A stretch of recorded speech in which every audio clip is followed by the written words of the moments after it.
verse number 267 onwards. Not working.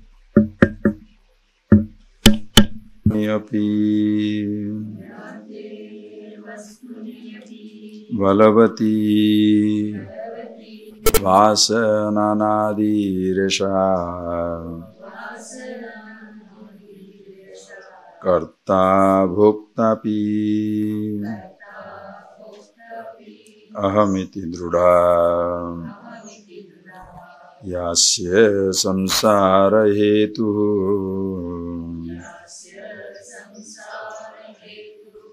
Pratyak Drushtya Atmani Nivasata Sapaneya Prayatnat Muktim Prahu Tadiyamunayah Vasanatanavam Yat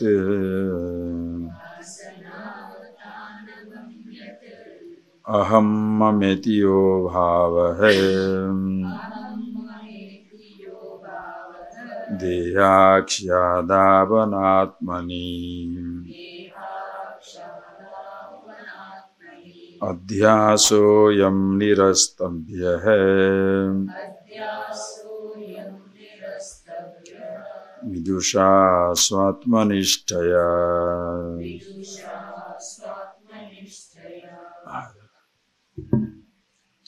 So, I hope you have really understood the importance of contemplation. These verses, what you are seeing now, comes after 250 verses. After introducing this topic, elaborately discussing every aspect of this knowledge, and ultimately revealing the truth of one's own self, which is absolutely easy and effortless. That is because it is your own self. Every other knowledge in life is difficult because it is other than you. This knowledge begins with you, ends with you. That is why they call it end of all knowledge. Relative knowledge, in the realm of relative knowledge, there is no finality. It is an ever-expanding horizon. Nobody can be the last word in any subject. A simple example, history. Nobody shall say he knows all the history, because every moment moving into the history. So when you come to an end, the greatest historian comes to an end, what is happening after that, he will not know. In the relative world, the horizon is an ever-expanding horizon, never-ending. In case of the absolute knowledge about yourself, it is finished once for all. There is no improvement or growth, addition in infinity. That is why Upanishad will say so beautifully, na vardhate na kanyan. It neither vardhate, it doesn't grow, doesn't increase. Na kanyan, neither it reduces. It is something remains ever the same. That is yourself. So when you recognize your nature as to who you are, not the aham, but the aham pratyaya gochara. Remember that, It's not the word I, but the meaning of the word I. Thereafter, all that you take yourself to be, your physical body, your mind, your senses, your possessions, experiences, memories, everything stands completely nullified, counteracted. They do not affect you at any time. In fact, even during the state of ignorance, they did not affect you. Only when you dragged them onto yourself, then only body becomes a problem. Are you getting that point, please? The body by itself is not a problem. Body is not a problem. Body has no problem. Listen carefully. Body is not a problem to itself. It has no problem. It has no sense of ownership. It is inert, unconscious, jada, achetana. That is why you don't see the hint of any conflict in the entire physical universe.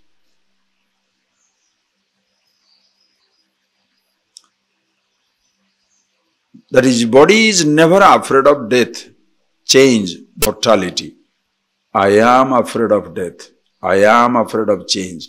I am afraid of mortality because I drag the body onto myself. The body does not impose itself upon me. It is just like the weather. The weather is neither conducive nor inconducive.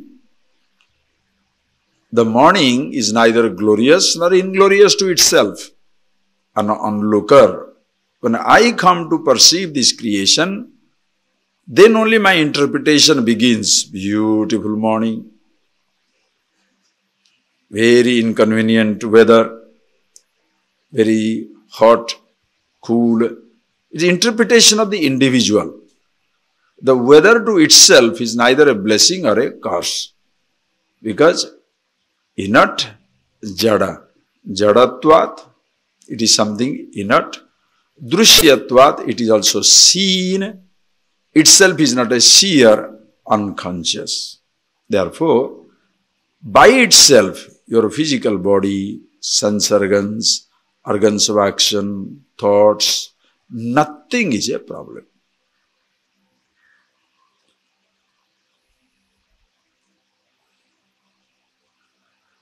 But long before I appreciate it, please understand, long before I appreciate it, already my identification is complete with the body, with the thought, with the sense organs. That is why when I am growing up, people give me this idea. What is that he says? Just one line he says, Aham mameti prathitam sariram. We had seen it. Aham mametiyo bhavaha. People literally are brainwashed. What is that? Aham mameti prathitam sariram. Aham sariram mama sariram. I am introduced to this body. I am the body, dehoham, mama deha, my body. I am the body, my riches, I am rich, my knowledge, I am knowledgeable, my ignorance, I am ignorant. This aham, mama, understand this point. Until this I and my sense comes, the object by itself has no problem. Body is not suffering any sense of limitation. When I say I am the body, I drag the limitation onto myself. My body, therefore, I am intolerant. I create a little invisible barrier, a little frontier around me, and then separate myself from the whole existence. It is just like when you want to own up a land, you create a little fence. When you are creating a little fence, you are not only, you pretend to be secured inside your fence, but you have isolated yourself from the rest of the universe. And thereafter begins trespassing. The world doesn't have that sense of division. Body doesn't have the sense of division. You have that. So long before I am aware of myself, who I am, already I am wedded to this idea that aham sariram mama sariram. I am the body, my body. I am the sense organ, my sense organ. I am the knowledge, my knowledge. I am the ignorant, my ignorance. Solid identification. Understand? And because of that, when the individuality is tired of this identification, wants to go beyond it. Understand, body does not search for wisdom. Body doesn't want to escape mortality, nor it wants to embrace immortality. Deho na janati, body does not know.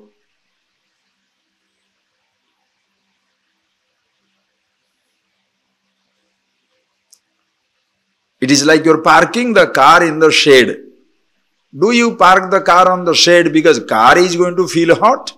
Or because when you come back, you shall feel the heat inside the car? Are you getting that point, please? The car is not feeling hot. You are keeping the body going. Listen carefully.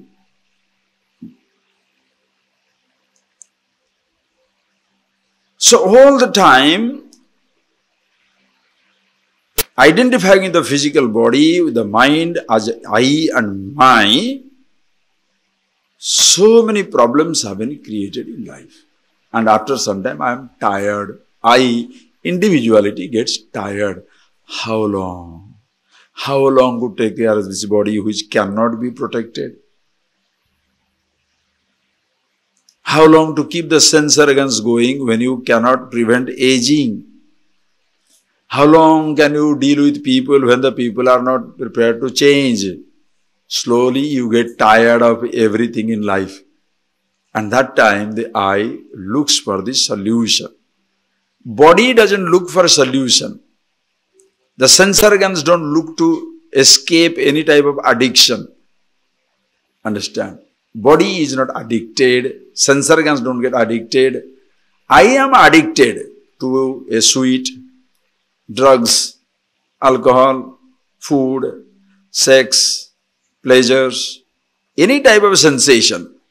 Body is not addicted to sensation. Understand? So tired of this, I want to get out of it. When I want to get out of it, now I appreciate who this I is, who is getting addicted, who is dependent. To come to that stage itself, it needs tremendous maturity. That I am the one who is responsible for creating a habit. Food is not a habit forming. You appreciate the statement because nowadays we get so much wrong ideas. The food is habit forming, drug is habit forming. What is this? If you don't take it, what is the question of forming the habit? Are you getting that point, please? Sweet is addictive. No. Nothing is addictive. You create a habit out of alcohol. Alcohol doesn't induce it. You create a habit of a food or a sensation. The sensation doesn't impose itself upon you. That is why when you come to appreciate yourself, who you are, and then you discover Appa. As we have seen, Aham, who I am, not the word Aham, but Aham Pratyaya Gochara.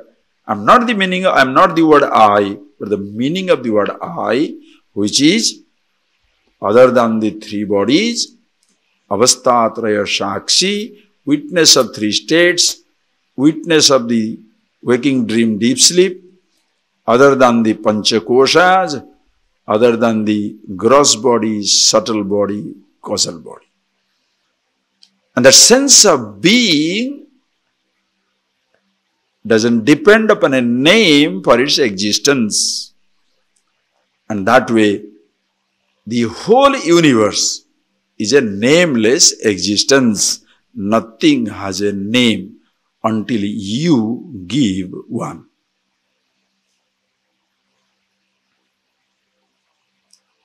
It's a nameless expanse.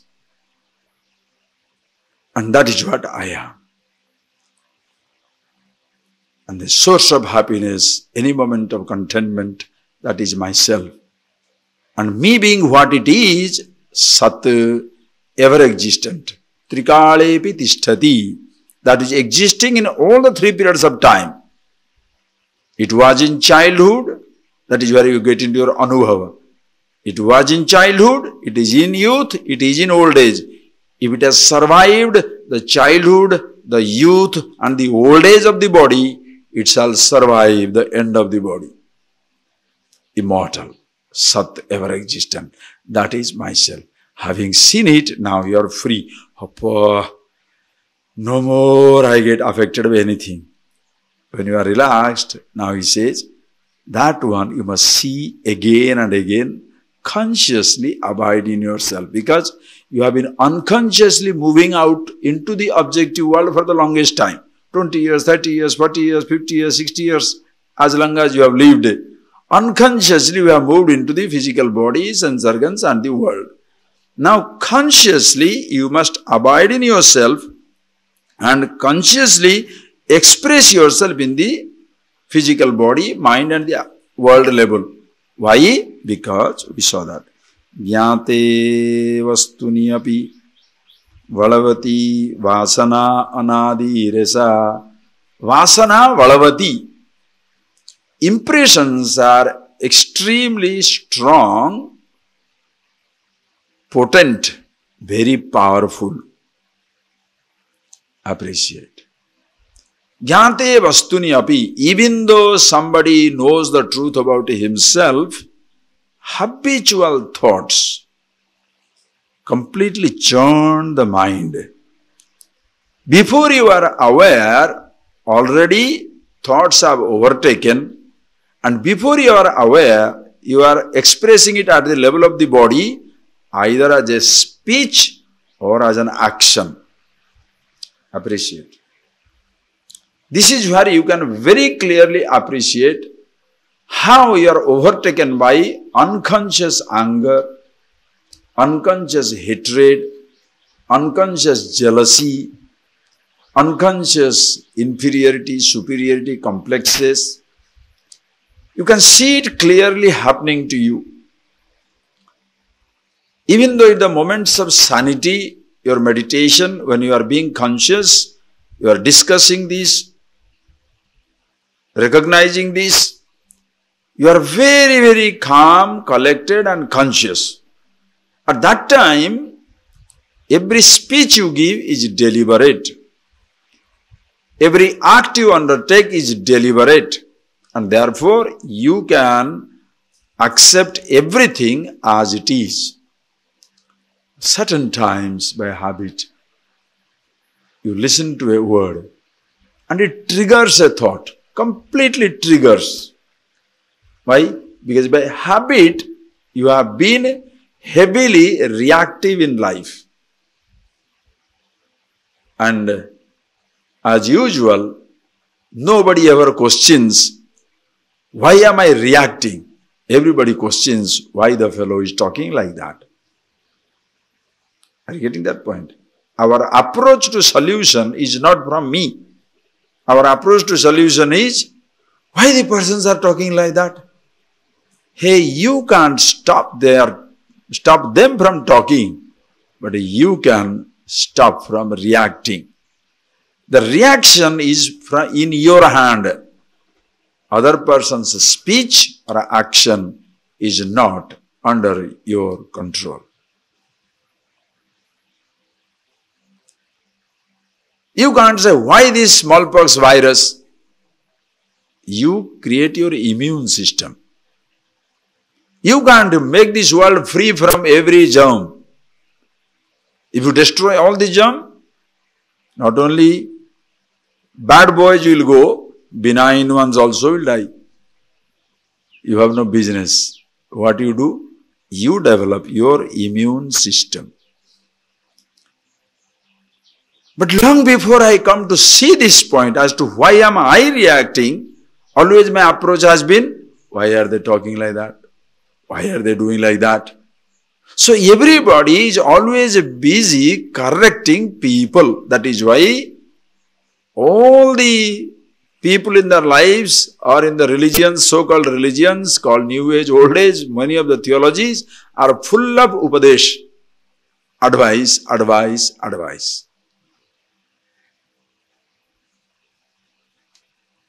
And in Sanskrit there is a nice language, it says Paropadesha Panditya. Everybody is absolutely dexterous in advising somebody. Like the drunkard can give you 100 reasons why you should not drink, cannot stop drinking. He'll give you 100 reasons why somebody should not smoke, cannot stop smoking. Can advise as to the benefits of the mauna. If you keep quiet, talk slow and talk less, it will be wonderful. And the person is advising it non-stop to everybody. Are you getting that? This is the, what they call is Paropadesha Panditya. Because giving advice is very easy. The person must see it for himself. It's not why the other person is doing, what the other person is speaking. Why am I reacting? Why the body is changing? That is the nature of the body. Why am I reacting? Oh, the body is aging. Then what? The body will be growing younger or what? Body is aging. Why am I reacting to the aging nature of the body? If I can take care, take care. And towards this aging nature of the body, listen carefully. Towards the aging of the body, even though you don't have any contribution, because body shall age by itself whether you do anything or do not do anything. But to make it fat, lean, thin, diseased, most of the time you are responsible. Because you don't feed the body what the body needs, but you feed the body what you feel like eating with. So I am the one criminal to make the body also miserable. Same thing like helping people or acting with people. I don't do what is right. I don't do what is good for me. If my interest is fulfilled, I will help. My interest is gone, I am not there to help. Understand? Nature has no selfishness. Nature doesn't repent. Religious people will say, oh, the nature is punishing because you did not follow this religion. Nature is punishing because you did not worship this God or did not worship this God. Some nonsense. Nature is not vengeful. Nature is not selfish.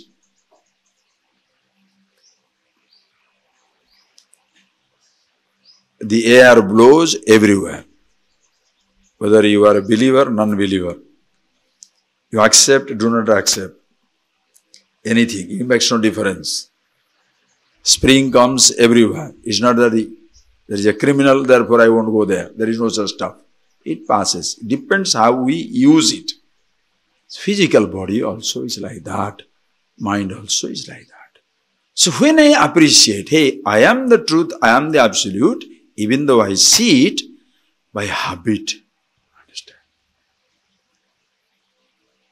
The habitual reactions. We are unconsciously blaming people, blaming object. What can I do? The food, sweet I saw, I feel tempted, I think you should not have sweet in the dining hall. Huh? There should be, just because I was telling when I was growing up, like you must have done the same thing, I'm not the only one. As children, we talk nonsense, isn't it? When my mother would be giving me, when in village, because in school, 3rd standard, 2nd standard, go to school, oh, you should not eat anything stale. If it is old as a thing, cooked thing, you should not eat stale. You should not eat. Fresh things only eat. Can you believe? Next day I go home and tell my mother, fresh sugar. Because if it is coming out of the same jar from yesterday, I am not taking. I got such a beating, but I don't understand. No, fresh sugar. And yesterday that coconut you have opened, no? So today I cannot eat it again. Fresh, new, every day. It was, when I understand how much difficulty my mother would have gone through. Because it's gone into your head. fresh. I must eat that. So when I suppose don't eat a particular vegetable, if I see it in the food, I will cry. Then my mother will say, because the king doesn't eat, that doesn't mean there should be no bitter gourd anywhere in the market. In a sense, please. So just because you have a weakness for the sweet, so there should be no sweet in the ashram, right?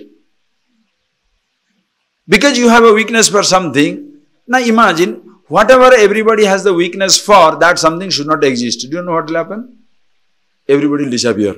Because I don't like you. You don't like me. So the whole world will disappear. No. Please. We must know how to live with it. Same way, I have elaborately already discussed with the last 2 classes. Do not, for God's sake, criminalize the vasana, the impression. Impressions are a blessing if you know how to use it. Like anything in life. If you know how to use it, water is a sport. If you don't know how to swim, water is your burial. If you know how to use the gold, it's a blessing. Misuse it, a curse. Use the fire, cooks your food, misuse it, burns down everything. Exactly the same way, your body. Blessing or a curse depends on you. Your sense organs, blessing or a curse depends on you. Your impressions of every kind, a blessing or a curse depends upon you. Therefore, do not ever paint vasanas black. Because you have this idea, the vasana must go. Vasana must go, or you must know how to handle the vasana. Are you getting that? And vasana means bhogajanya samskara. Vasana is samskaras, impressions born out of the bhoga, sense experiences. Not only sense experiences, but also what you have been exposed to. Like various types of thoughts, ideas, that also creates heavy impression. That is why conditionings of various kinds. Don't say, I was conditioned wrongly. So if you are conditioned wrongly, so what? If you are so intelligent, why don't you start questioning? That is why the worst conditioning you can give to somebody is, don't question. One who takes charge of your thinking, listen carefully, it is such a contradiction in term and so dangerous. One who takes charge of your thinking, whether it is secular or religious, doesn't make any difference. One who takes charge of your thinking, if it tells you, you should not question but accept it unquestioned, that becomes your burial. You are out. Which you cannot learn thinking by picking up thoughts. Understand? Please think over this. You cannot learn thinking by picking up thoughts, nor you can help somebody thinking by giving him thoughts. There is a difference between giving thoughts and helping somebody to think. The difference between thought and thinking is the difference between getting a car and learning to drive. Somebody may give you a car, but you must learn how to drive. Somebody can give you a thought, but you must learn how to think. Fanaticism comes when the thoughts are given, thinking is sacrificed. So you have to hold on to the thoughts. Why? Because that is how it was given. That is why you shall see secular fanatics and religious fanatics. Because that is how I received it. That is how I shall pass it on. Then where is your questioning? Same idea about yourself. Everybody says, I am the body. How can it be wrong? So just because everybody says earth is flat, so earth is flat. Everybody says sun is rising, you say sun is never rising. What nonsense is this? What is this? You don't decide truth by popular vote. Understand? All the impressions are created because of your perception. And a perception creates a thought but not thinking. Please appreciate that. All the thoughts, please understand. Please see. The thoughts are created by perception. In perception, there is no thinking involved. You just be, open your eyes. Just open your eyes and be. Ears, sounds reach. You will have the experience of sounds. Touches reach. Tastes reach. Smells reach. Anything you can experience. So thoughts are picked up. Like animal. You become exact like an animal. Thoughts are there. So whatever thought comes, now you go for that object. Just like the street dog. That example comes in Yoga Vasishta. That is Karandakavati. Karandakana is like a dog in the street. Ask the dog, why is he going this way, that way? Ask Shiva. Where is he? Today he is not in the class. Huh? Okay, so ask him, why is he not in the class? The dog, he feels like going, he feels like coming. Average people are like that. Simply feels like going, feels like coming. So perception gives us thought. Have the thought, to have the thought does not mean thinking. Learning to use the thought. And please appreciate, to learn to use the thought, the thinker must be fixed. If the thinker is not fixed, how are you going to learn to think? Because, please appreciate, same piece of gold is there. If in you, the father is dominant, you want to protect it for the daughter's marriage. If in you, the lover is prominent, forget daughter's marriage, my lover should get it. If in you, the businessman is prominent, forget marriage and the lover and beloved, nonsense. Invest it in the business.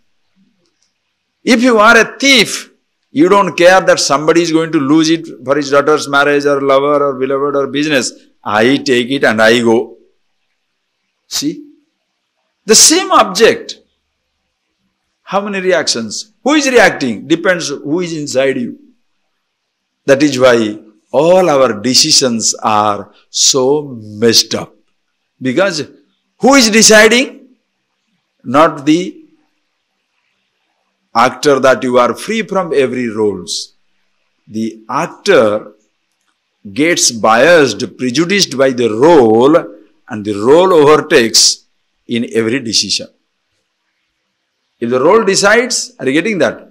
If the role decides, your decision will be very parochial.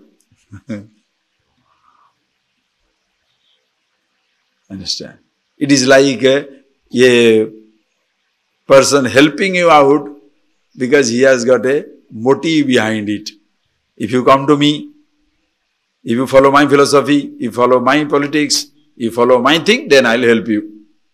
You better keep off from that. Understand? In nature doesn't have such motive. There is no such belief, disbelief and all that stuff. Anyway, please think, friends. So thinker must be fixed. So long before I fix the thinker, already I am reacting heavily into life. How? Please see. See the growth, huh? Please see the growth. Then you'll know. You see the flower.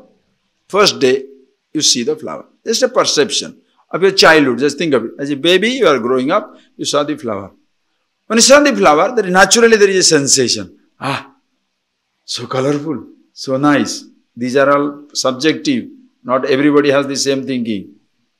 If a cow eats it, does he sit down to admire it or just chew it up and go? There are also human beings like cows. Oh, very nice. Take the petal, and go, you know. Anyway, think of it. You look at it. So first thought, knowledge. Then you build up. Nice flower, nice flower. I want to have it. When you say that, desire comes up. You build your desire. Very nice. Or somebody tells you, that flower must be possessed, that flower must be gained. So you pick up desire. whoever helps you to get it, you adore him or her because he helps you to match your thought with the object. Take it. One who prevents you from taking it, your number one enemy. If you get it little, now you want more and more, greed comes. If you don't get it again and again, frustration, anger comes. Thus you come under the spell of anger, hatred, jealousy. If somebody else has and you don't have, you are jealous. See the emotions, how they are coming up. And in relation to how many objects? Oh my God. Thousands and thousands of experiences in life. So you are completely under the spell of these type of impressions. Now when you appreciate, I am the happiness, I am the bliss, it's very true. But all these years and years of wrong conclusions are not going to drop out overnight. It is there. By habit it comes back. But the saving grace is, listen carefully, the saving grace is just as the flower by itself is neither good or bad, any impression by itself is neither good or bad. Millions of these informations are also not good or bad. Millions of the impressions of emotions of every kind by itself is not good or bad. You must use. That is why the moment you become conscious, you are no more a prisoner of your thought. Understand? No thought can imprison you. Listen carefully. As even no object can drag you. Come on, see. Can you ever say, the car dragged me, the gold dragged me? No object in the world can drag you. Even if you say, yes, Swami, that is accepted. No object can drag me. But a human being is another object can drag me. Yes, they can drag you. But ultimate yes or no is yours. As they say, you can take the horse to the water, but you can't make it drink. No, they only took me to the movie, they only took me to the food. I see. All right. If there are few human beings who are taking you to those places, there are also few human beings like your mother, your father, your brother, your well-wisher, who are telling you not to do, not to do, not to do. How come you are listening to the other fellow and not listening to this person? Who decides? You cannot pass on the buck. The buck stops with you whether you like it or not. Are you getting that point, please? That is where you must see for yourself. When you are conscious, suddenly all these impressions which previously your cellular jail, your prison, suddenly it is your pleasure dome. Now you are with the thought and the choice is yours to express or not to express. Compulsive thought is a bondage. Understand? Any compulsive action, compulsive thought becomes a bondage. Compulsive means what? The moment the thought comes, you cannot stop acting on it. That is compulsive.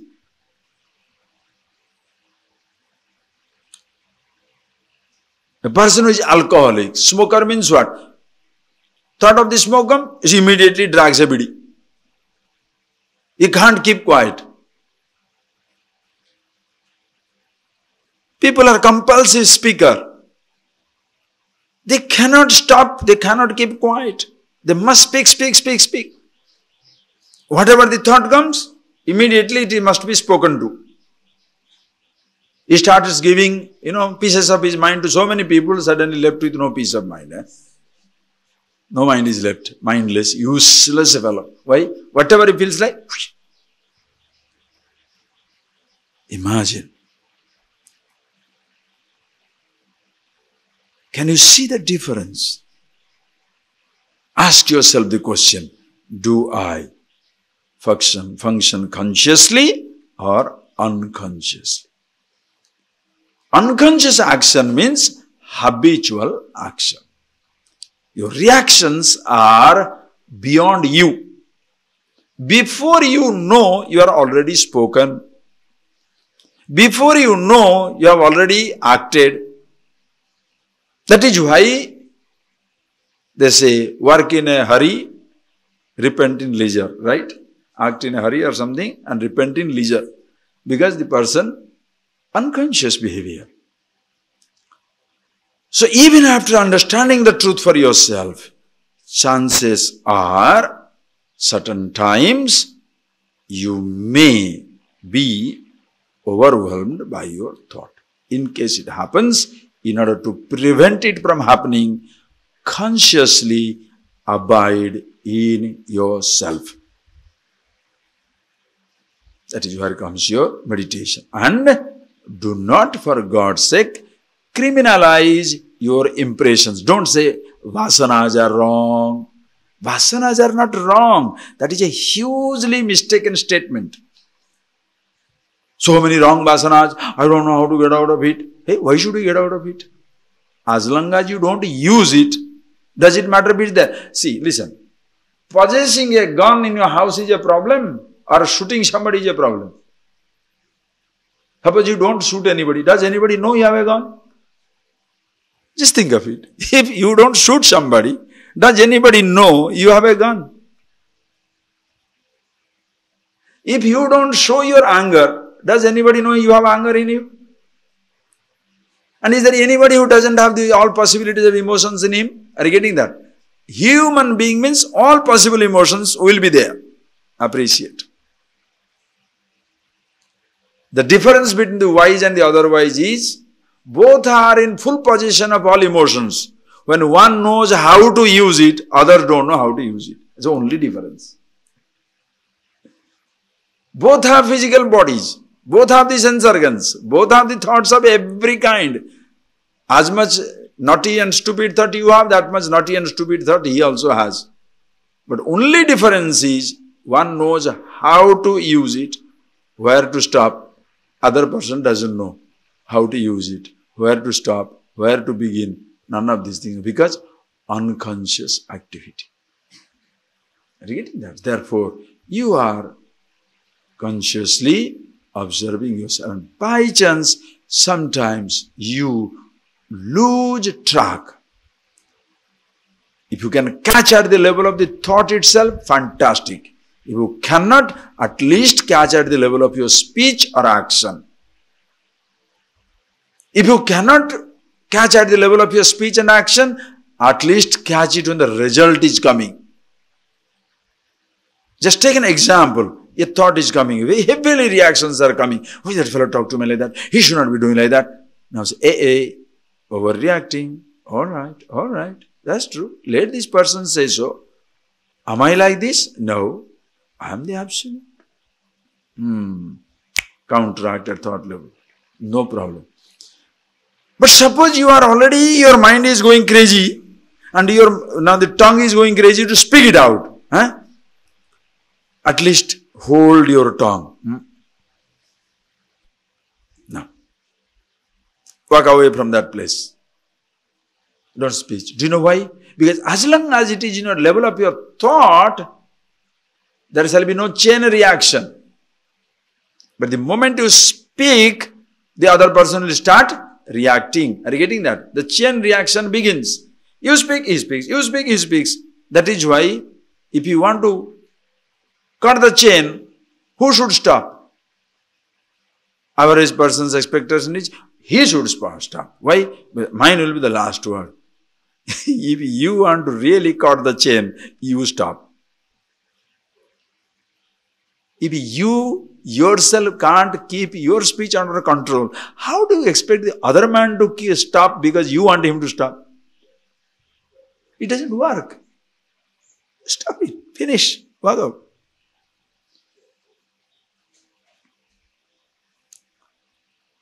By chance you have already spoken, result will come. Please appreciate. Somebody may not like it. Heavy reactions are coming. That time, take it. Face it. I did it. Okay. I face it. All right. You're an amazing person. No force in the world can touch you. You know that. That is where you get enormous freedom to use your thought, not to dismiss your thought. So there we shall see, as he said, aham mametiyo bhava deha akshadau atmani. Deha akshadau, in the deha, body, akshyadi means eyes, ears, tongue, taste, all the sense organs of action. Aham mameti bhava, I am the body, my body. I am the eyes, my eyes. This Atmani ayam adhyasa nirastabhya. This superimposition, adhyasa, this superimposition must be negated. What is to be negated is not your body, but this superimposition. See how clear it is? So negating the world, negating the vasana, negating the body is nonsense. Are you getting that point, please? You see that language? Adhyasa nirastabhya. The superimposition must be negated, not the body, not the sense organs. In the same line, the superimposition on your impressions must be eliminated, not the vasanas. Or else, vasana kshaya, all the vasanas must go. When the bad vasana goes, you become a good man. When the good vasana comes, you become a good man. Now, what is this? What is the good vasana which cannot be misused? And what is the bad vasana which cannot be used? What is the gun which can't be used for protecting yourself and others?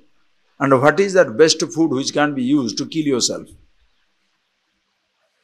Are you getting that point, please? You must see it. So this vasana tyaga, renunciation of the vasana has become such a huge trip. You can see people listening 20, 30, 40 years, then coming one day and crying, Swamiji, very difficult to understand myself. Why? Because I still have the coffee vasana.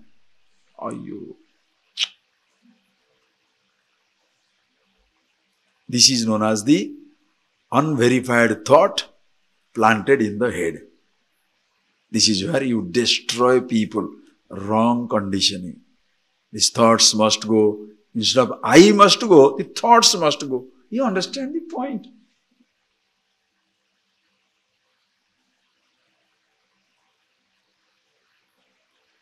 Instead of telling the people, I don't want to take drugs, you destroy the drug field.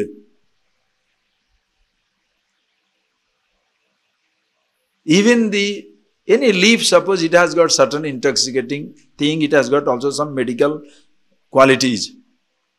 If somebody is misusing it, should you remove all the plants? It has medicinal value too. Somebody is overdoing it. No, don't change the human beings. Destroy all the plants, right? Please. Thoughts are so beautiful. Must learn to use it. So, vasana tyaga is not. Who is creating the vasana? Are you getting that? Don't attempt to dismiss the impressions. Ask, who has created this impression? Who was indulging in the object? The sense organ? Or I use the sense organ to indulge in the object?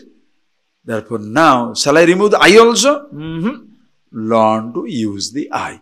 Everything learn to use. That is why this is a beautiful thinking which teaches you how to think, not to think. How to live, not to sacrifice, renounce living. Understand?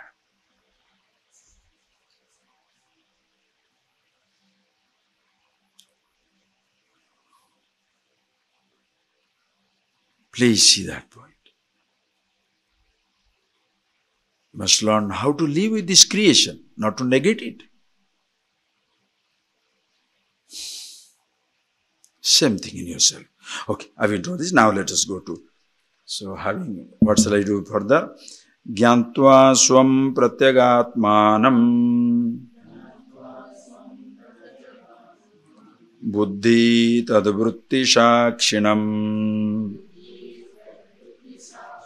sohamityeva sadvrutya anatmani atmamatim jahi ज्ञात्वा स्वं प्रत्यगात्मानं बुद्धि तद्वृत्तिसाक्षिणम् सोहमित्येव सद्वृत्त्या अनात्मनि आत्ममतिं जहि. So ज्ञात्वा स्वं प्रत्यगात्मानं स्वं प्रत्यगात्मानं ज्ञात्वा स्वं ज्ञात्वा, knowing yourself. Last night we were discussing with some people swadharma. This is where come, see that swam pratyatmanam gyantva. So what is your swadharma gyantva? What is your swadharma now? Pratyatmanam swam pratyatmanam gyantva, knowing yourself, who you are. Who you are? Buddhi tad vritti sakshinam swam atmanam buddhi tad vritti sakshinam. Buddhi, what you call in the word used called buddhi is generally, if you call it all the thoughts of every kind, tad vritti, all the thoughts of every kind, sakshinam. Tad vritti sakshi tam gyantva. Vritti sakshi, the witness of every vritti. Listen carefully now, watch out, come on. Immediately you have to understand, like this. It is like a joke, either it hits or it misses. Oh, Swamiji, what is this sakshi? Don't break your head. The simplest. Don't break your head. Simplest. Do you see this flower? Huh? Do you see your eyes? Can you listen carefully? When you say, I see the flower, nobody says, I'm seeing the flower with my eyes. All the time do you say that? I see the flower with my eyes. When you say, I see the flower, your eyes are already taken for granted, right? Because when you say seeing the flower means, you are accepting the existence of the eyes. But do you remember your eyes while seeing the flower? If you say you are seeing the flower, you like it or not, you are using your eyes. But do you remember your eyes while seeing the flower? Now, do you see the thought of the flower? Yes. If you say you see the thought of the flower, you are the Sakshi, witness, consciousness, already. Do you remember it? No. That is ignorance. What is the distance between remembering your eyes and not remembering your eyes? Just a pointing out. Do you listen to what I say? Yes, you must be having a pair of ears. Ah, that's right. Ah, that's what it is. That is why this knowledge is so easy.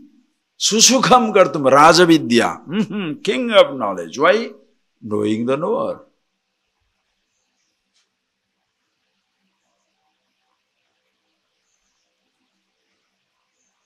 That's what I was telling in the other class. And yesterday I shared that thought with somebody. Remember that. This is the primary equation of your life. If the primary equation goes wrong, who am I?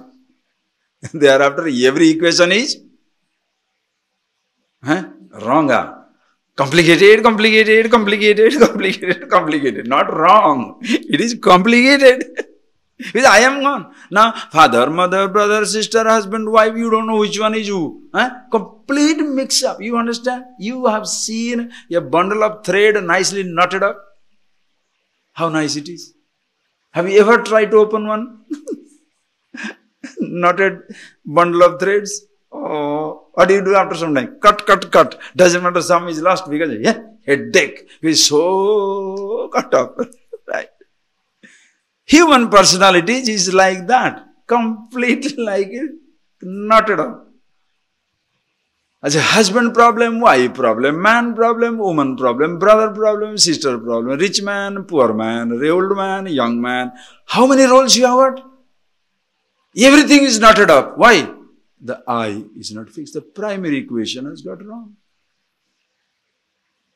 So tad vritti sakshinam gyantva. And once you stand apart,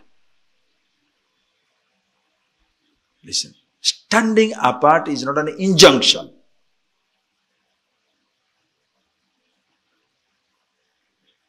stand apart and observe your thought. A rubbish statement. One stand apart and... When you say stand apart without giving an understanding, stand apart, now the I become a watchman. I'm watching, but I'm watching that I'm also watching. Yes, you are a watchman. Watchman will be tired. Watchfulness is not tiring. Watching is tiring.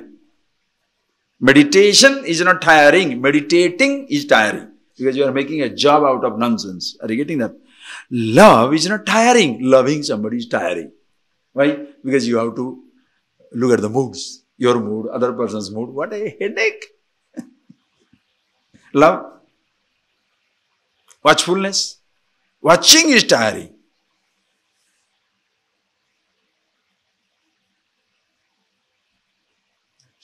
You are making it a job. Meditation is not a job. Meditation is your being. You don't meditate. You are meditation. If you live, you will be afraid of death. Your life, immortality itself. And nothing in this universe stands untouched by the immortality. Existence, awareness. That's why everything is so blissful. Just look at the creation. To create a problem, how much activity? Even for a cyclone to come, the low pressure must be created, it must be built up, it will go that, and after some time it will go away, again back to, so normal weather. Same thing in life. To be peaceful and blissful, what should you do? You want to create a cyclone? Try. Anytime, are you getting that? Anytime you are devastated by emotions, you have successfully created a typhoon inside you. Because you don't know who you are. So having known it, what should I do? So there should be no typhoon. Don't be idealistic. Without cyclone, without low pressure, there will be no rain. Without heavy thought, there will be no productivity. Therefore, learn to think, not to think. Create a cyclone, controlled. Controlled cyclone. Controlled emotions. Beautiful. Go to any extent. But you shall have the freedom to walk out any moment. Are you getting that? You know, you are driving if you can stop wherever you want. If the car drives you, skidding, when you are skidding, stop it. Most people skid through life. Got into a relationship. What a job. Somehow got this, yes, skidding through, uncontrolled skidding. That is a misery. When you are controlled, you know what it is. Please, tadvritti sakshinam, witness. So, don't say, Sakshi, I have to be a Sakshi. Hey, what is, I have to be a Sakshi? You are a Sakshi. Why? Do you see? Yes, your eyes must be there. Do you see your thoughts? Yes, you must be the witness.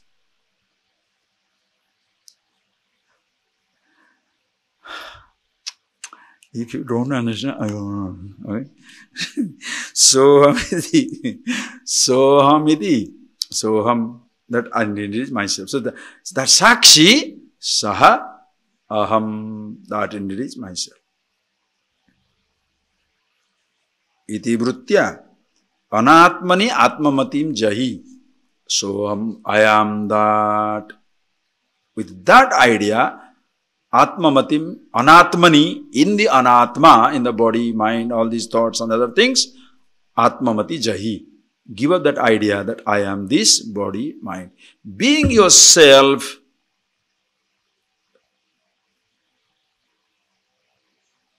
consciously give up that idea that I am the body, I am the mind.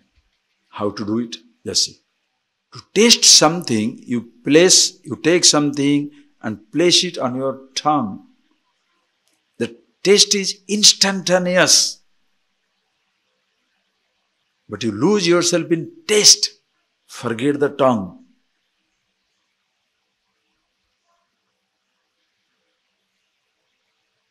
You touch something. Oh, so nice. You forget yourself. the skin. Your skin you forget. You pick up a beautiful rose. Ah, beautiful smell. What about the nose? In life, continuously you are forgetting yourself.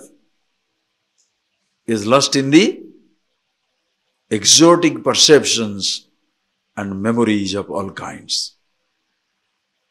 And that indeed is, that whatever it is, myself, name it Chetana, Shakshi, consciousness, it's a nameless existence. And that indeed is myself. See it. See it, then give it a name. I am that. Not simply repeating, Soham, Soham. There are some people. There is one group which says, Swami, you must always inquire unto yourself. What is that? You must repeat Koham, Koham, Koham, Koham. Hey, listen. Watch out. By repeating a question, has anybody found an answer? Please try. By simply repeating a question, has anybody found an answer? If by repeating question people can find answer, then there will be no problem for anybody. Everybody will pass first class first in the exams. Why? Repeat the question, answer comes. Write down and come. Why should we study? Are you getting that? Repeating the question, nobody finds the answer. Neither repeating an answer, you know how to arrive at the solution.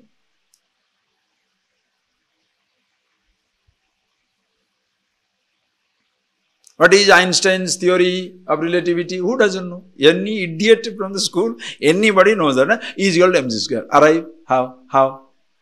How did he reach it? Everybody knows that equation. Common sense. How did you reach? By repeating an answer, you have got a simplification in mathematics. You saw the last page, the answer, but you don't know how to arrive at it. By repeating an answer, will you know how to arrive at it? So what is this repeating? Am Brahmasmi, Soham, Soham, Soham, Soham, Am Brahmasmi, I am the Absolute. So, what happens? That the individuality, so cunning, assumes the role of a holiness now, because it is repeating a holy word. And is repeating a secret mantra, which everybody knows, but nobody tells nobody. Right? No, I'm not telling you joke, please. By repeating an answer, you don't know how to arrive at the answer. By repeating a question, you don't get the answer. That is why teaching. Teaching. How? Revealing the truth about yourself. It comes after 268 verses. Not first class. First class you comes, you are the Shakshi. Which case? Suppose you tell the fellow first class, you are the Shakshi. Witness. No, I am not involved in any criminal case. Don't make me a Shakshi, The fellow doesn't understand you are talking about the absolute knowledge.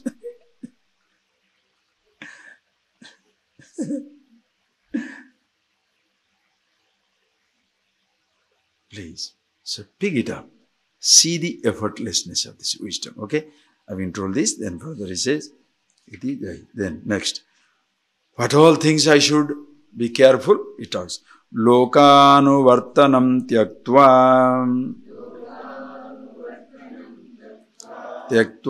dehanuvartanam shastranuvartanam tyaktva swadhyayapanayam kuru swadhyasapanayam lokanuvartanam tyaktva dehanuvartanam shastranuvartanam tyaktva swadhyasapanayam kuru. So this is where it tells you the necessity to withdraw yourself for some time in order to study about yourself.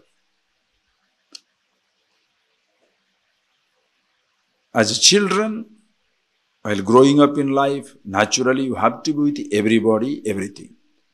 Father, mother, school, college, university, job, friends, so many things will be there.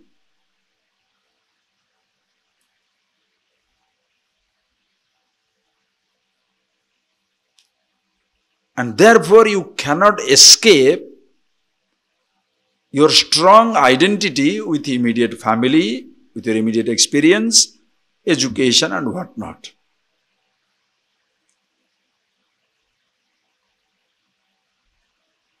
And only after that, please, your problem becomes magnified.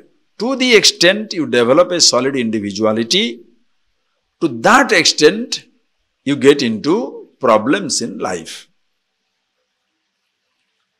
Please. The education, understand, in our generation, every time it was there, individuality will always come up.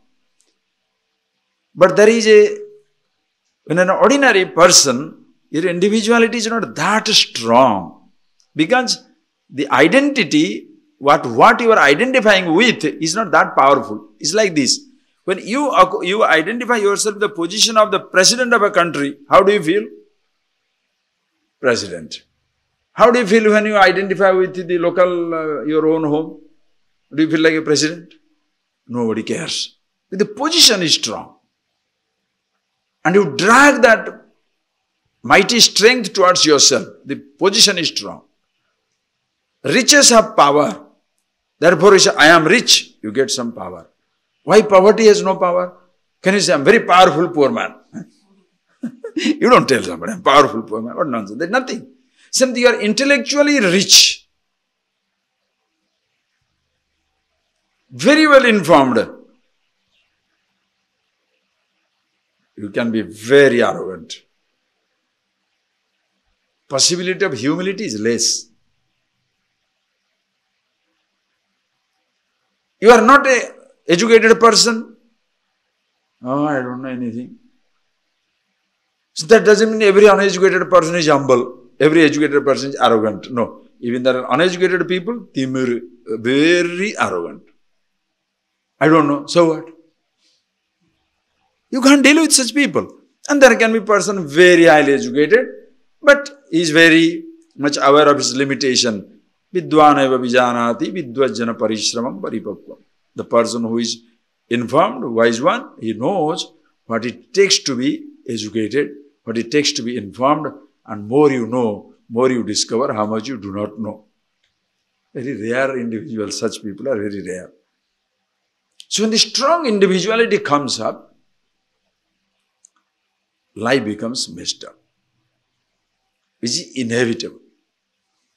You can't accept another man or woman. You cannot accept another educated person. You can't accept your colleagues. You can't accept your friends. Because you are the last word.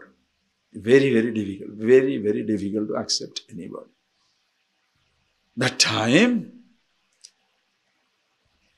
if you want to really get out of that mental complication, intellectual aberrations, knowing about yourself, get away from everything for some time. It's just like admitting yourself in a hospital and keeping yourself away from the so-called food. That time you don't know that by eating food, you are getting diabetes. You think sugar gives you diabetes. So keep away from the sugar.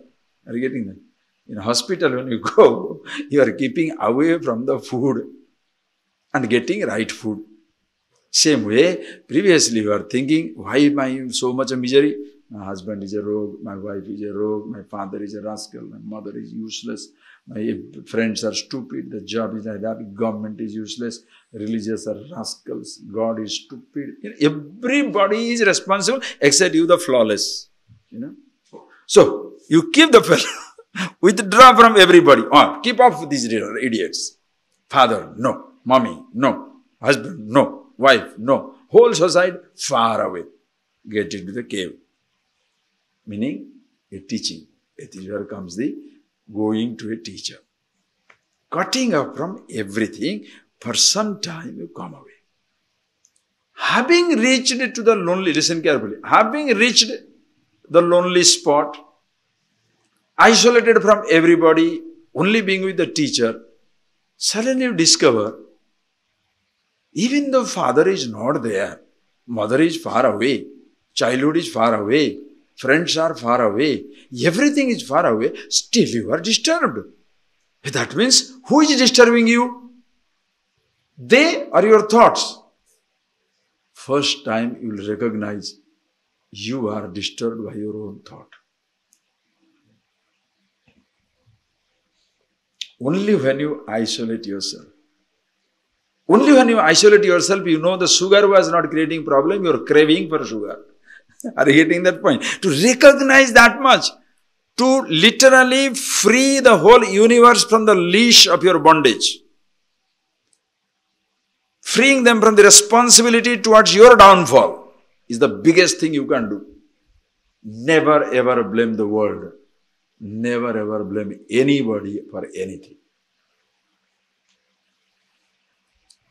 Only one person, if you want to blame, you can blame his wrong thoughts.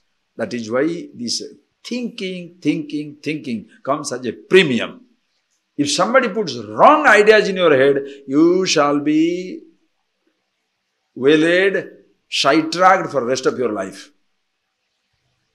That is why learning to think, question every thought, every perception, the thinker, perceiver, is so very important. So when you come back, you see, oh, these fellows are, nobody is responsible. Now this is, I am getting affected by my own thought. Oh my God. So shall I remove the thoughts or I should understand myself? When the child, listen carefully, when the child has gone into the drawing room and pulling down everything, should you remove everything from the drawing room or remove the child from the drawing room? You don't remove everything from drawing room. You remove the child from the drawing room. The child is pulling down everything. Now this ahankar, I thought of a child not knowing how to play with the artifacts in the drawing room of your mind, where every little object, every little thought of an object has a history collected in time. So many things which you know. Nobody else knows, right? When somebody walks into your drawing room, do they feel emotional? Rather, they will be very, quizzical, as they say, sort of very curious. Why have you kept that small little stone? What is the idea? Don't say small little stone. My grandfather only gave me when I was 2-year-old. Because you have a history. The other person doesn't know. Why have you kept that old bus ticket? What is this nonsense? Old bus ticket, train ticket, you have framed it and kept it. What is nonsense for? Don't say that. My first ever trip to a university when I was coming, this was no money I had. This was the only ticket somebody gave me, because of which today I am here. For you, that has a history. For other people, old bus ticket, nuts. Are you getting that? Do you understand? In your drawing room, everything has a history for you. In the drawing room of your mind, every thought has a history for you. And in this drawing room, who is driving everybody crazy? Who is the bull in the china shop of your mind?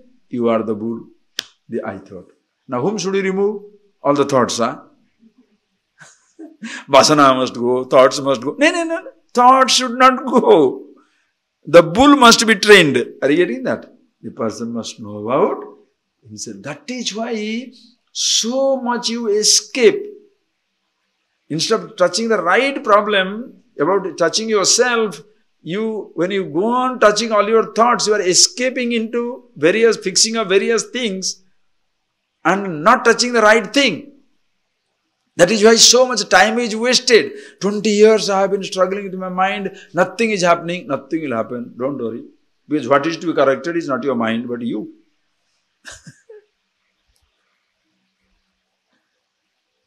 You must know about yourself. What are you removing your thoughts for? That's why remove certain old thoughts, brought in some new thought, that idea has gone, these ideas have come, this God has gone, that God has come, this practice has gone, that practice has come. The fellow who is doing this transaction, safe.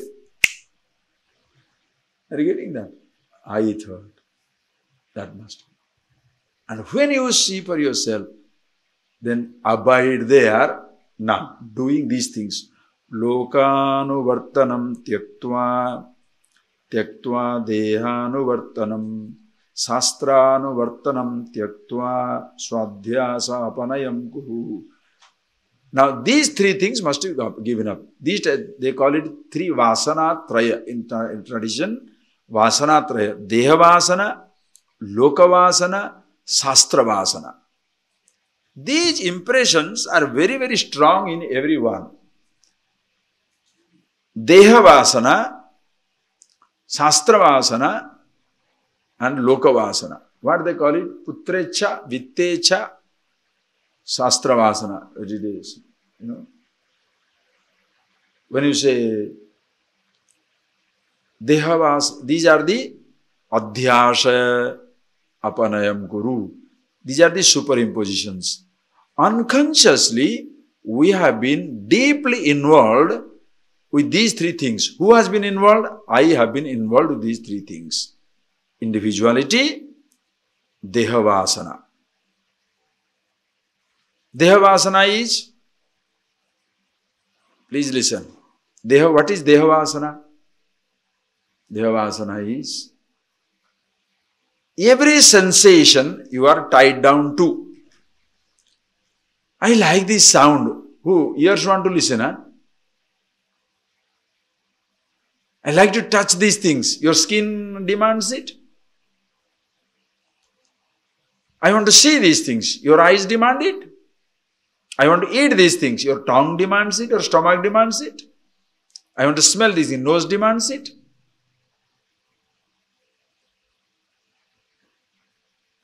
When I say, I want it, listen carefully. When I say, I want it, unconsciously, you have identified with the sensation of the sense organ coming in touch with the sense object. Please observe. This is why by understanding you work out.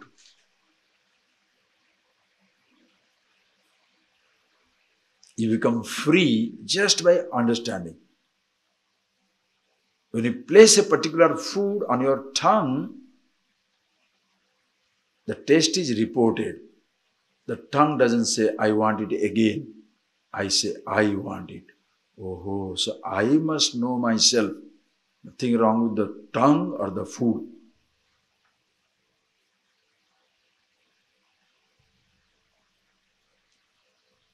The nose doesn't demand a fragrance. I engage the nose to experience the fragrance. I must know myself. So I am driving sense organs crazy. Sense organs don't drive me crazy. Can you understand that point? Are you getting that point?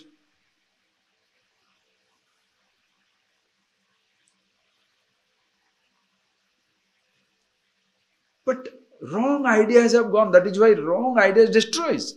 Like Jitendriya. You say, no? You call Jitendriya. Jitendriya means what? Jitendriya means Indriyo Jita Yena. That by whom sense organs are conquered. Won over. Sense organs are won over, right? To say that I win over sense organ, that means winning presupposes a fight. Are you getting that? If I say I win over my sense organs, that means there is a fight between me and my sense organ.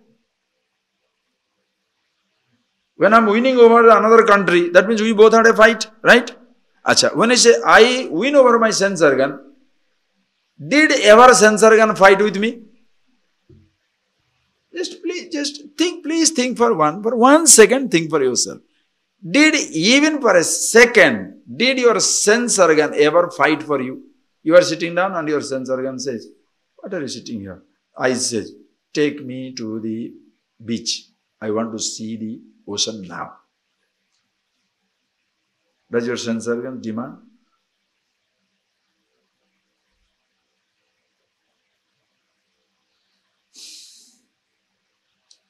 I want to see the beach.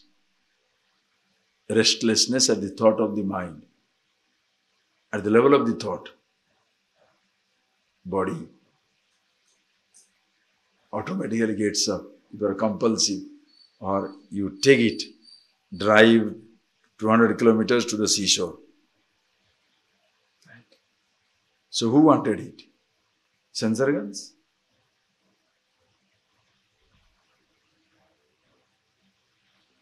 You remember, this food will be nice. 100 kilometers you drive to a restaurant. 1,000 kilometers go to another country. I want to listen to that music. I want to really listen to the sound of the waterfall, Niagara Fall or the Victoria Fall. Drive. I want to see Machu Picchu. I want to see Taj Mahal. Who is wanting to see? Sense organs.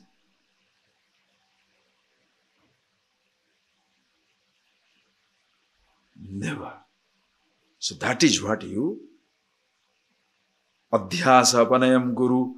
Previously you were thinking you want it. Now, previously you thought, yes, as though the sense organs are fighting with me and the sense organs are creating problem. Then it's not sense organs. Who is doing it? I. So now, I know this demand must drop from me because I am the happiness itself. For my happiness' sake, I don't have to see, hear, taste, touch, smell. But to experience, to get knowledge, I can see, touch, taste, experience. Are you getting that? This is where comes your contemplation. For my happiness' sake, I don't experience anything. To pick up knowledge, I experience everything. Therefore, no thought becomes a load. Knowledge, no more a burden. Because I don't convert that thought to a desire. And if I choose to do it, I know how to handle it. That is where comes your Deha Vasana, the physical body, with all sensation of every kind, not only your 5 sense organs, 5 organs of action, the speech, the movement of hands and legs, anus, genitals, the organs of action, or the 5 sense organs, all completely you use it. So you don't dismiss them. Acha. Lokanuvartanam tyaktva. Then for some time when you withdraw, lokecha. Lokecha is what? Most of the immediately you can say, immediately is public service. Public service, everybody I should help, I'll do this one, I'll do this, I'll do that. Stop it until you help yourself for some time. Or lokecha, traditionally, swarga icha. I must do this so I can go to Swargaloka, I must avoid Narkaloka, all these things. Experience I should have. Deliberately, you cut yourself from. Now, if you start thinking over how to help others, before helping yourself, you shall be distracted. Understand? Before you want to help somebody, you must help yourself. If you are picking up the information to pass it on to somebody, you shall be, understand? You shall be like a printer who prints a book but doesn't write a book. Are you getting the difference? You will be like a lifeless book which conveys the message but doesn't create the message. You understand? If you pick up information just to pass it on to somebody, why are you studying? I'll go and tell these Upanishads to everybody. You shall be a lifeless book. Reading other people may be benefited, maybe, but your life there is total lifeless. You better be yourself so that your living is a book. As Gandhi or somebody says, my life is my message. The way I live, that is the message. Absolute happiness, contentment, everything, all the time. And before you give it to somebody, you better see it for yourself. And that doesn't make you selfish. Oh, when so many people are drowning, so many people are dying, how can I look for my liberation? So if you die with them, everybody will be free. Huh? No. You are not selfish. Listen carefully. I told you, explained to you. You are not selfish when you take care of yourself, like the oxygen mask. When the oxygen mask falls from the aircraft, they tell that you must take it first before giving it to somebody. Definitely it's not a program in selfishness. Why should you give it first? Because before giving yourself, you give it to the others. And in the process, you start falling away. Now you go, the other person also goes. So give unto yourself.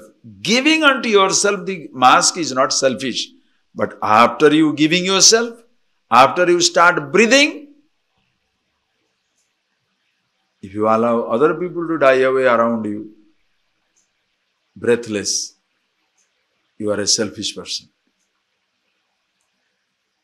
If you protect yourself, you are not selfish. But if you allow others to die, when you have the capacity to pass on, you are selfish. Educating yourself is not selfish. Enriching yourself is not selfish. But making myself rich and educated, then me and my 2-3 people. The whole world is not there. Selfish number one. That is why most educated people are so selfish. It's a disaster.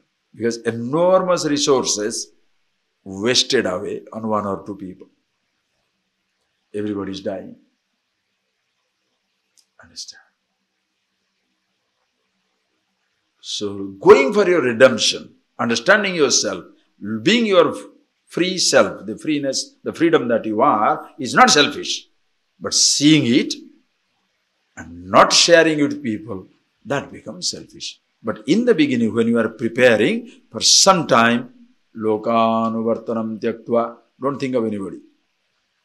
Heavily think of yourself. Be utterly selfish so that you can be totally selfless. Are you getting that? It's such a fantastic thing. Be utterly selfish. No time for anything or anybody. Why? I am seeing myself. That is why, by chance you sit down in your room and you are not going to, nobody will blame you. Oh, always sitting and contemplating. Then what else has he come for? Dancing? He sits down and contemplate. Writing, thinking, doing it for himself. Beautiful. Lokanuvartanam tyaktva. Then the last one, very dangerous. Sastranuvartanam. Sastra vasana. Sastra vasana is, when you start studying these things, suddenly you discover, wow, this is the thing. Oh my God, what all I was doing so far.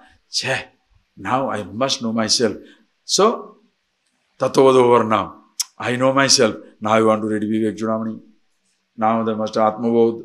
Now I must study Bhagavad Gita, then Upanishad, then Brahma Sutra, then Sanskrit, Panini. Now you are lost yourself in Sastra Vasana.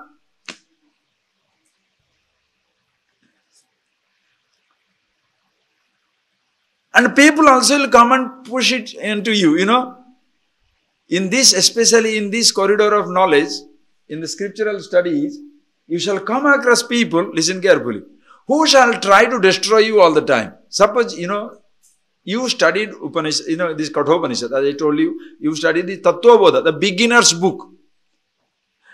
In the beginner's book, the word is there, Atma, Brahma.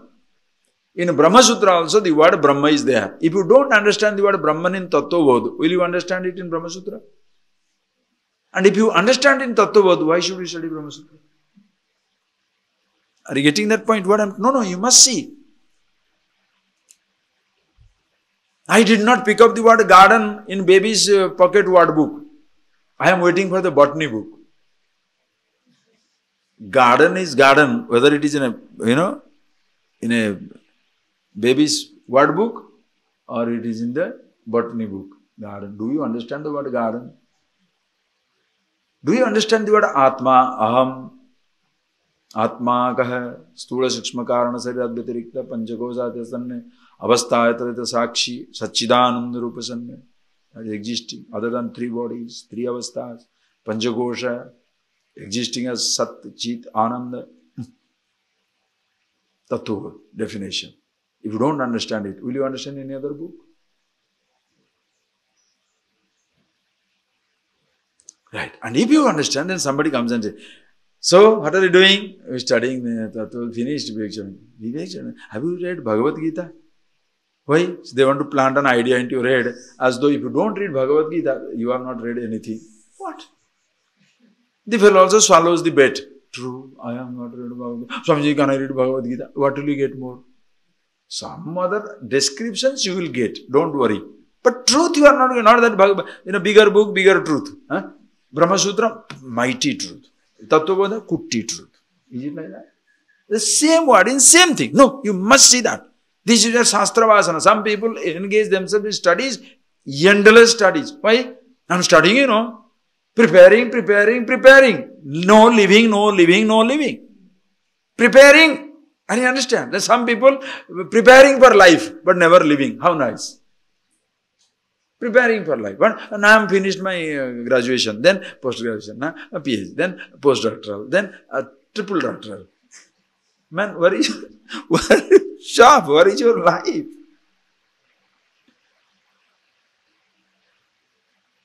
Shastra. One word. That's why Shastra Vasana Tyaktva. There is also no more that thirst for studying more and more just for information's sake. Just to pick up a name. And I have studied this book. Please appreciate. Remember like anything. Words are forgotten. So many things you have experienced in life. Do you remember everything?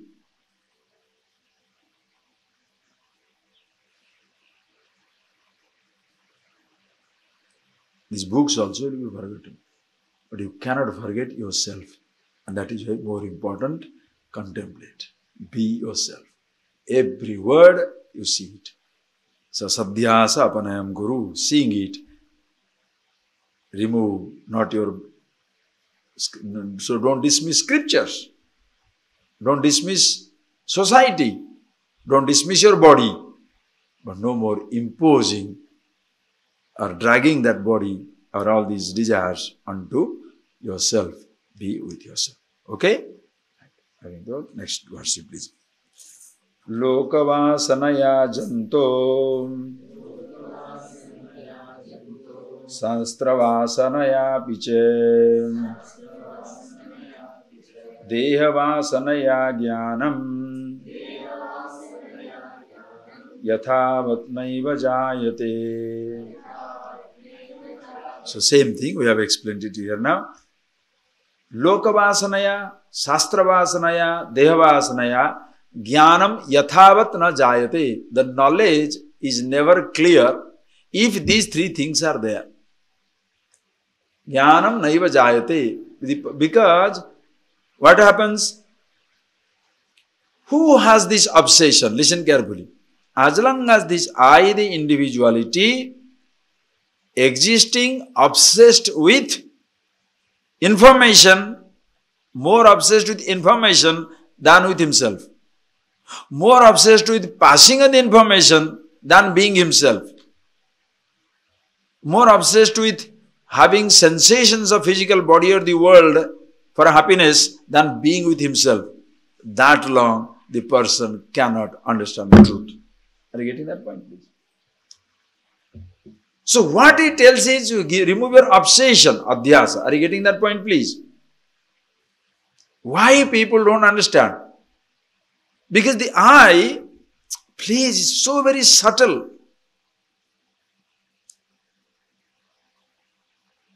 Instead of going to the root, being himself, now engaging himself in further studies.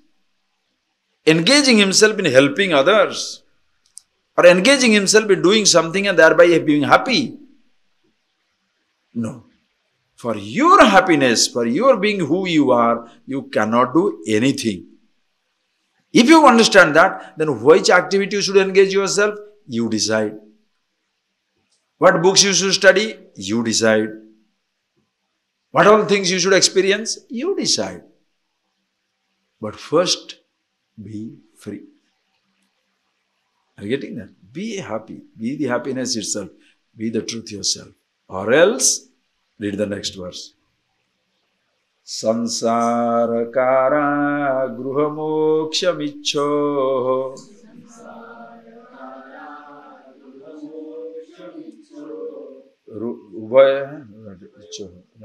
ayo mayam pada nibandha srunkhalam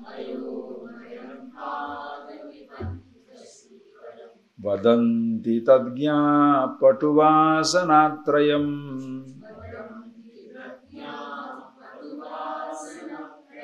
yosmad vimukta samupaiti muktim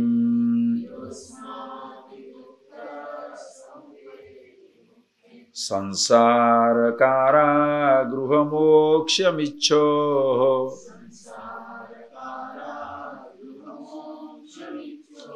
ayo mayam pada nibandha srunkhalam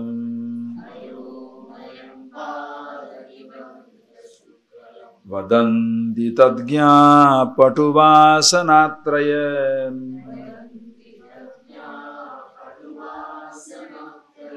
yosmad vimukta samupaiti muktim.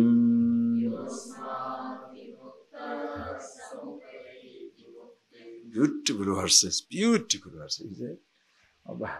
Sansara karagruha moksha michoho ayomayam pada nivandha srunkhalam. What is that? Vasanatrayamiti tadgyaha vadanti. Those who know tadgya, those who janati gya, tadjanati tadgya. Those who know this, what do they know this? Vasanatrayam. Those who know about these three types of vasana, lokecha, sastrecha, putrecha, dehecha, which is called about. This type of vasana, they call about. These three are sansara karagruha. In this huge cellular prison, in this prison of the whole samsara, the individual's leg is shackled by these three strong iron chains. You cannot move.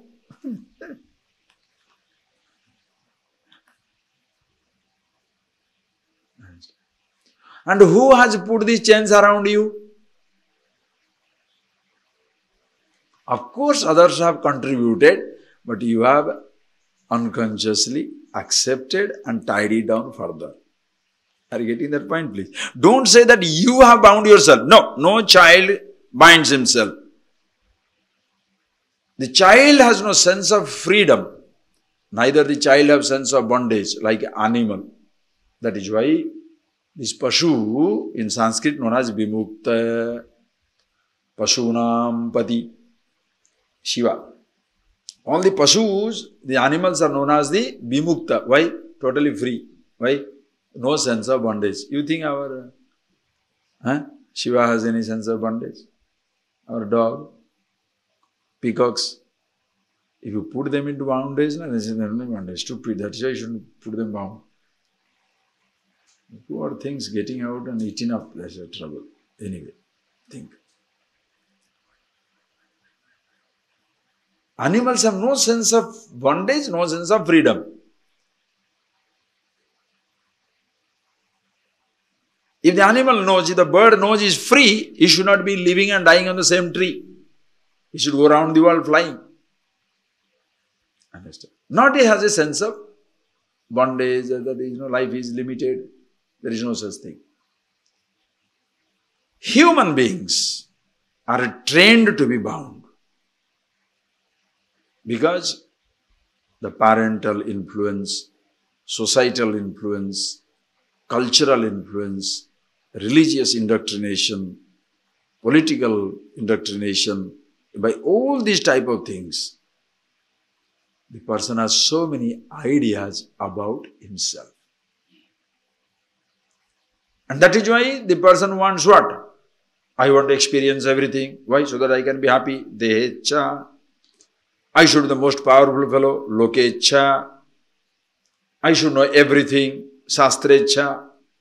Not necessarily Vedanta Upanishad. I want to study physics, chemistry, mathematics, history, geography, all that stuff. I'll be most informed person. By itself, nothing wrong. Looking for power, you are imprisoned by power. Understand? Looking for learning, you are a prisoner of the learning. Looking for riches, you are a prisoner of your riches. Looking for relationship, you become a prisoner of your dependence relationship.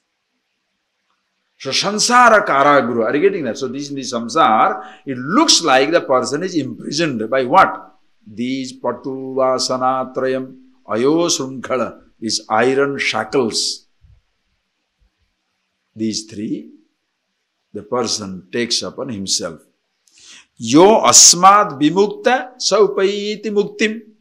One who is free from these three things, he is free. One who is free from these three, lokecha, dehecha, shastrecha, one who gives up these three things, is it himself. Gives up means, understand friend, you must watch out. As I told you, it's not giving up the world or giving up the scripture or giving up the body, then he is free. No. You are no more dependent upon them. That's why imposition. Adhyasa apanayam guru. Imposition. I no more gain my identity from the body, from the knowledge, or from the experiences of other things. I am myself. Who I am is not a body, not a thought, not a sense organ, not anything. That is my nature. Iti, free. You are absolutely free to yourself. Take this idea and go on thinking about it. That's why the 10 verses you gave. You remember, did you chant the 10 verses today? Jati niti kula gotra duragam nama rupa guna dosha varjitam. That which is free from name, form and everything. Free from caste, creed, sex, race, nationality. Desha kala vishaya ativartiyat brahma tattvamasi bhavayatmani. That is other than the time, space and objectivity available at all times, all places, all conditions. That it is myself. Think over it. Not simply keep it, but think over it. With that, read the next verse. We shall see. Fantastic idea. Underline that. Next verse. Please remember it. Jaladi sansarga basat prabhute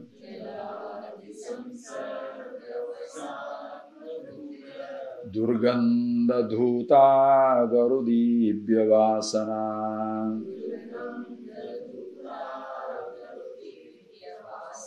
sangharsanenaiva vivati samyak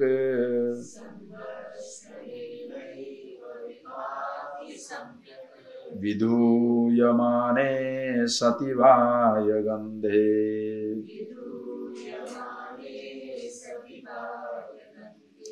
Jaladi sansarga vasat prabhute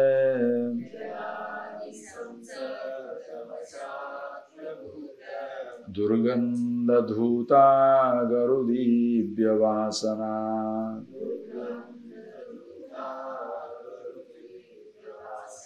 sangharsanenaiva vivati samyak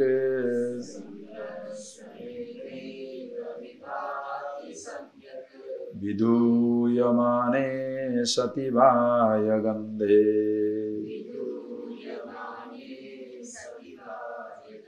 Underline it, underline. Remember this verse. If you don't remember the verse, at least remember the example. It is so beautiful. You want to be educated? You want to be enlightened? He says, just like Jaladi Sansarga Vasat Prabhuta Durgandha Agaru Durgandha Dhuta Agaru Dibya Vasana.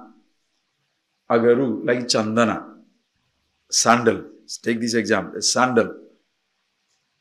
Prabhuta Jalavasat, Jaladi Sansarga Vasat. That whole log of sandalwood, please put it immersed in the water. What will happen? Durgandha. It will start stinking because the bark will be putrefied.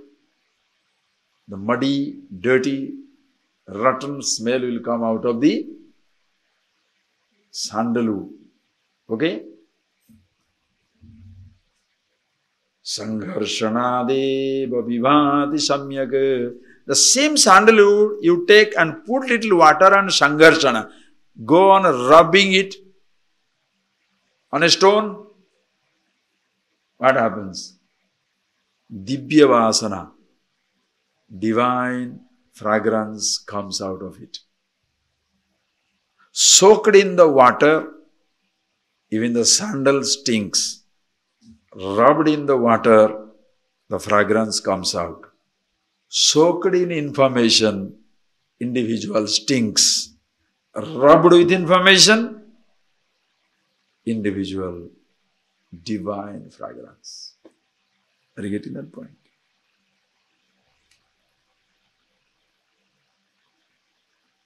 When you are planting a tree, if the paddy remains underwater, dies. If the root remains underwater, grows. You water the root. What is your root? When you go to the root of yourself, Upanishads, Vedanta, Upanishad takes you to yourself. It's like watering the root. When you are with yourself, with that knowledge, your mind, your thoughts, your body, your world, everything gains brilliance, liveliness. But if the individuality soaked with information, drowned with informations,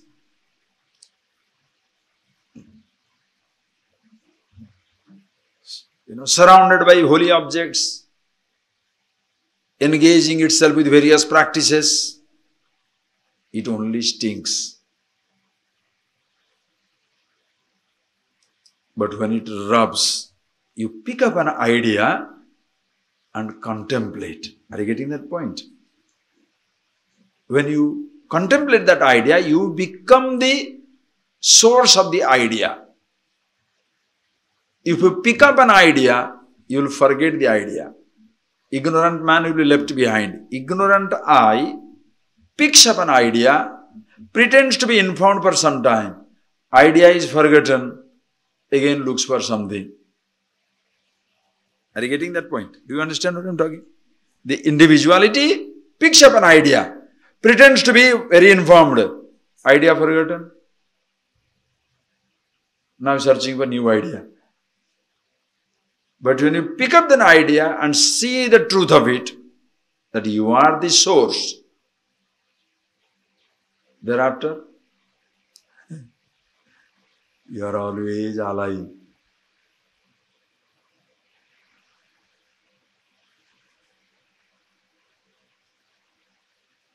A man is sitting in the library, like librarian. Is he a PhD? Surrounded by books. What does he do? Issues. The librarian surrounded by thousands of books. But he has not studied any book. He is a librarian, surrounded by books. So do you call a librarian very educated? A person surrounded by information. Upanishad, Gita, Brahma Sutra, all informations are there. It becomes other people's reference. Himself useless. Are you getting that? Other people's reference book. I said, I forgot. Suppose a person wants to speak something and he knows what it is, but he says, what is that verse in that? Ah, that verse. Like that. Right. But himself, he doesn't understand anything. Please chant Ganapati Upanishad. Beautiful. Please chant Katha Upanishad. Beautiful chanting. What does he say? I don't know. That's good. That's good. But then some people also have to do that job, Don't say. Let somebody do it. But you don't be the one who develops stink buried under information. And what is the stink when you are buried under information? Arrogance. Sabda jnana. No artha jnana. Familiar with all the words and totally unfamiliar with the meaning. When you are familiar with the meaning, all the words are about you. That is why any word you use becomes beautiful. But when you have all the words and no artha, no meaning, your words are empty. It doesn't carry any weight. Therefore, beautiful. Jaladi sansarga vasat prabhute durganda dhuta agaru divyavasana. Agaruvadi divyavasana, agaru divyavasana. The sandalwood and other things inside the water. Prabhuta durganda, they start stinking. Sangharshananeva samyak viduyamane vivati. Samyak viduyamane. With the sangharshana, when he starts rubbing it, the bark goes away, the core is there. And the core is so fragrant. So when you understand the truth, now you go into the core of your being, you understand what it is. And then that core spreads its fragrance everywhere. You cannot escape it. Okay? Iti viduyamane sati bahaya gandhe. When the bahaya gandha, the external stink is removed, meaning the barks and other things are gone, in the core it is there. Here, in fact, example is beautiful, but the truth is much more beautiful. Not only core is beautiful, it is enhanced through the bark and coverings that are all over. There is only fragrance of wisdom. You are always. Okay? We shall see more of it in the evening. Let's read the last verse. We shall see it. Anta sritananda duranta vasanam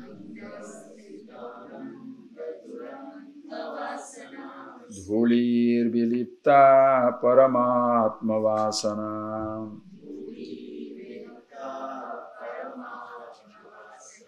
prajnati sangharshanato vishuddha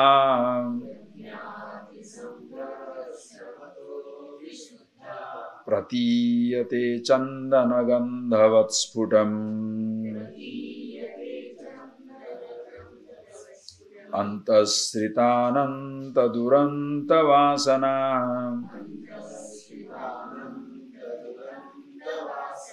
dhulir vilipta paramatma vasana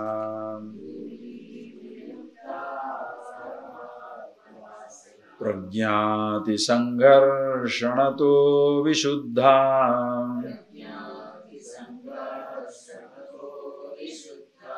pratiyate chandana gandhavat sputam.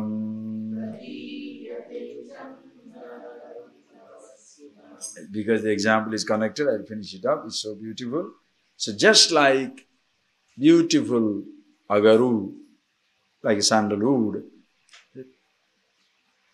soaked in water stinks, but rubbed with water fragrance. In the same way, antasrita ananta duranta vasana, ananta duranta vasana, dhuli vilipta paramatma vasana. By this ananta vasana dhuli, the sand of endless impressions inside, Paramatma Vasana Vilipta, the desire to be one with one's own self, seems to be completely covered by the dust of the vasanas of impressions of every kind. Because of our involvement with the world, familiarity with the sensations, repetition of the sensation, thoughts of various kinds, all these things have kept as though the self that I am completely off. As I told you, remember that example all the time. So much lost in sight, eyes are never remembered. I have told you this so many times, but I hope you have felt it at least one time. So much you are lost in eating food and the taste, you don't remember your tongue. Listening to music, do you remember your ears? Gross, tangible, visible, here if you can lose sight of, what to talk of subtle, intangible, invisible consciousness.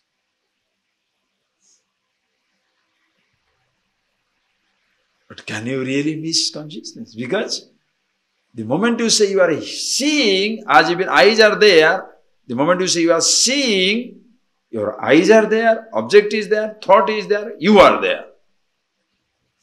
Your seeing is not complete without your being conscious of the thought of the object and eyes that see. So your big perceptions begins with yourself, ends with yourself. In between you are there. Other three things, object is changing, sense organs changing, thoughts are appearing, disappearing. You are permanent. But all these massive perceptions, memory is a million kinds, like a dust cloud as though cover the space of consciousness. Now he says beautifully, Pragyati sangarshanato visuddha pratiyate chandana gandhavat sputam pragya atiharshanata visuddha pratiyate. Pragya, by this knowledge that you are picking up, atiharshanata, when continuously you are contemplating, seeing what it is, then what happens? Visuddha pratiyate. This pragya, visuddha pratiyate. Pure consciousness, you cannot escape. Chandana gandhavata sputam. The same chandana, when soaked in water was stinking, now when you are rubbing, you cannot escape the fragrance of this sandal assaulting your nose. You can't escape being assaulted by the consciousness. You can't escape being the consciousness itself. Because in every perception, every thought, that alone is existing, inescapable. You can escape an object because objects disappear. You can escape your eyes, that is changing. You can escape a thought, but you can't escape yourself, the limitless fragrance. Close your eyes.